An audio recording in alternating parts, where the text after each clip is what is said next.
दत्तदीपो मित्रांनो, मी किशोर झोटे.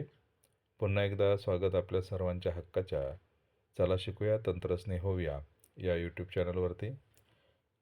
दिनांक 30 डिसेंबर 2025ला एक अधिसूचना आलेली आहे. महाराष्ट्र शासन, महाराष्ट्र राज्य परीक्षा परिषदकडून इयत्ता 4थी व 7वीच्या शिष्यवृत्ती परीक्षेसंदर्भात या वर्षीपासून इयत्ता 4थी आणि 7वीच्या ज्या शिष्यवृत्ती परीक्षा सुरू होत आहेत त्या संदर्भामध्ये ही अधिसूचना आहे. आणि ही परीक्षा आपल्याला 26 एप्रिल 2026 रोजी संपूर्ण महाराष्ट्रात एकाच वेळेस होणार आहे.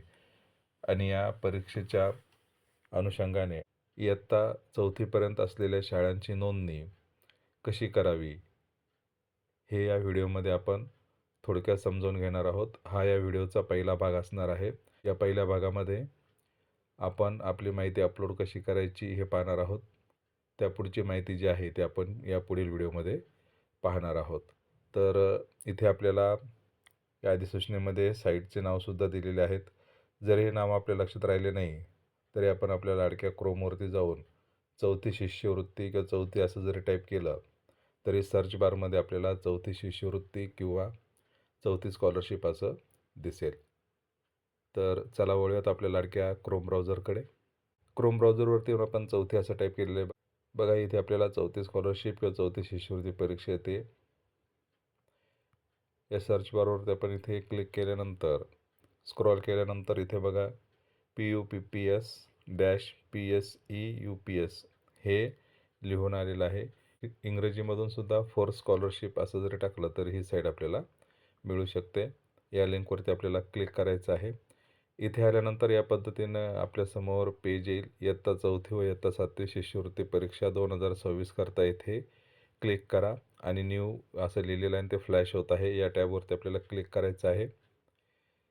इथे क्लिक केल्यानंतर अशा पद्धतीने आपल्यासमोर हे पेज येणार आहे. पहिल्या चौकटीमध्ये उपक्रम कंसात शाळासाठी न्यू, त्यामध्ये आपली शाळा नोंदणी आणि शाळा लॉग इन करायचं आहे. दुसरी टॅब आहे आवेदनपत्र भरण्याबाबतच्या सूचना दिलेल्या आहेत. त्यानंतर अधिकारी लॉग इन आहे. त्यानंतर काही महत्त्वाच्या सूचना तिथे आपल्याला मिळणार आहेत. त्यानंतर आपण स्क्रॉल केलं तर परीक्षेची माहितीची एक चौकट आहे. त्यानंतर शिष्यवृत्ती अर्हता प्रकार व शिष्यवृत्ती प्रदान करण्याचे निकष आहे. सराव उत्तरपत्रिका नमुनाचे एक चौकट आहे आणि तांत्रिक मदतीची एक चौकट इथे देण्यात आलेली आहे. आपण पुन्हा वर येऊयात आणि इथे आपल्याला ही जी पहिली चौकट दिसते उपक्रम कंसात शाळासाठी न्यू, तर इथे शाळा नोंदणी कंसामध्ये आहे only 4th and 7th school registration. इथे आपल्याला शाळा नोंदणी सुरुवातीला आपली करून घ्यायची आहे. आणि ही नोंदणी फक्त ज्या शाळा इयत्ता 4थीपर्यंतच्या आहेत त्यांच्यासाठीच आहे. इथे आपण क्लिक करूयात. इथे क्लिक केल्यानंतर अशा पद्धतीने आपल्यासमोर हे पेज येईल आणि इथे बघा शाळा नोंदणी करणे व शाळा माहिती प्रपत्र भरण्याबाबतच्या सूचना हे लाल रंगामध्ये लिहिलेलं आहे. ते सुद्धा इथे हायलाईट होत आहे.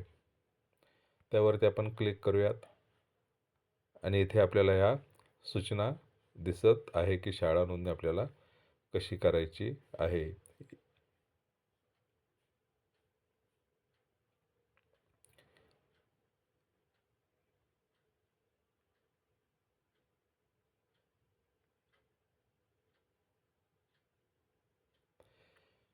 तर इथे शाळा नोंदणीमध्ये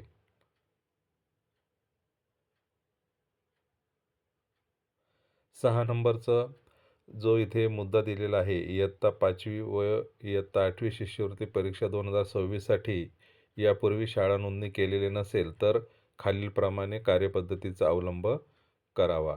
आणि काय काय करायचं आहे ते आपल्याला इथे दिलेलं आहे. हे सर्व आपल्याला सूचना आधी वाचून घ्यायच्या आहेत. कारण 4थीपर्यंतच्या ज्या शाळा आहेत त्या सगळ्या ज्या आपल्या शाळा आहेत त्या यापूर्वी या पोर्टलवरती नोंदवलेल्या गेलेल्या नाहीत. त्यामुळे ही माहिती आपल्याला पूर्णपणे वाचून घ्यायची आहे.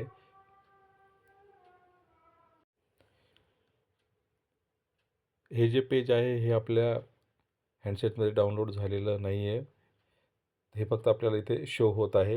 हे जर आपल्याला आपल्या एखाद्या ॲपवरती व्हॉट्सअपवरती पाहिजे असेल किंवा एखाद्या ॲपमध्ये पाहिजे असेल तर इथे आपल्या क्रोमचं जे उजव्या हाताला 3 उभे डॉट आहेत त्यावरती आपल्याला इथे क्लिक करायचं आहे.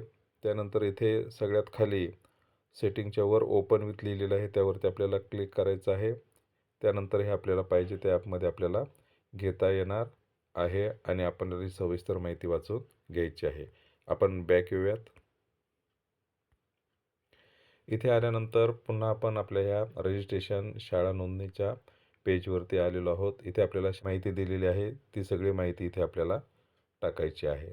इथे आपल्याला सूचना येत आहे, की प्रविष्ट केलेला UDIS कोड नोंदणीकृत नाही.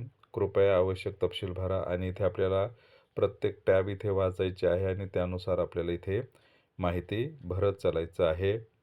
आणि त्यानंतर इथे आपण खाली बघतोय लाल रेषेत आपल्याला एक सूचना दिलेली आहे. शाळेच्या लेटर हेडवर संबंधित मुख्याध्यापकाची सही व शिक्क्यासह उपरोक्तप्रमाणे माहिती इंग्रजीमध्ये नमूद करून विनंती अर्ज अपलोड करावा आहे आणि सबमिट या बटनावरती आपल्याला क्लिक करायचं आहे. तर या व्हिडिओमध्ये या पहिल्या भागामध्ये आपण इथपर्यंतच माहिती घेणार आहोत. यानंतर पुढे काय करायचं आहे ते पाहूयात पुढील व्हिडिओमध्ये. तोपर्यंत जय तंत्रज्ञान.